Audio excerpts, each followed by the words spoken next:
महाशिवरात्रीचा उत्सव अवघ्या 2 दिवसावर आलेला असतानाच 12 ज्योतिर्लिंगांपैकी एक असणाऱ्या त्र्यंबकेश्वर मंदिरात जय्यत तयारी होतीये। महाशिवरात्री निमित्ताने पुढील 3 दिवस विविध धार्मिक सांस्कृतिक कार्यक्रमांचं आयोजन करण्यात आलंय। रविवारी महाशिवरात्री निमित्ताने मंदिर दर्शनासाठी खुलं राहणार आहे 24 तास। शिवरात्रीच्या दिवशी होणारी गर्दी विचारात घेता व्हीआयपी दर्शन बंद ठेवण्यात येणार आहे। दरम्यान महाशिवरात्रीच्या पार्श्वभूमीवर मंदिर परिसरात आकर्षक फुलांची सजावट करण्यात आली आहे।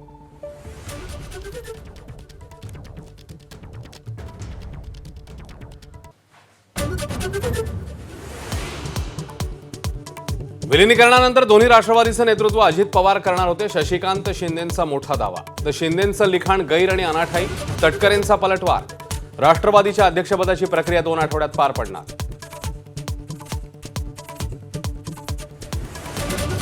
चंद्रपूरमध्ये भाजपला साथ देणाऱ्या ठाकरे सेनेवर मनसेचा कडाडून हल्लाबोल। 1 कोटींचा आरोप करणारे पैसे मोजायला बसले होते का? देशपांडेंना राऊतांचं प्रत्युत्तर, तर काय कारवाई होणार ते बघा। ठाकरे सेनेचा नगरसेवकांना इशारा। मतभेदांनी ग्रासलेल्या महाविकास आघाडीसमोर मोठं आव्हान। आगामी विधान परिषद आणि राज्यसभा निवडणुकीसाठी एकी गरजेची।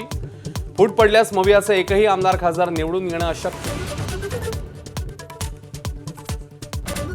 स्थानिक स्वराज्य संस्थांच्या निवडणुकीमध्ये पक्षाला अपेक्षित यश न मिळाल्याने एकनाथ शिंदे नाराज असल्याची चर्चा। कामगिरीत फिका पडलेल्या काही मंत्र्यांना नारळ मिळण्याची शक्यता।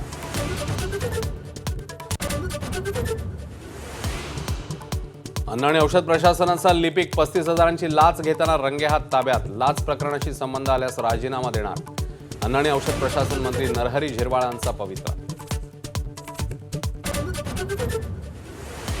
T20 विश्वचषकात सर्वात मोठा उलटफेर। बलाढ्य ऑस्ट्रेलियाचा झिम्बाब्वेकडून 23 धावांनी पराभव।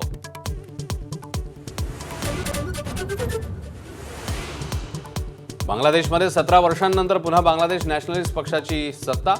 पक्षाचे अध्यक्ष तारिक रहमान यांचं पंतप्रधान मोदींकडून अभिनंदन।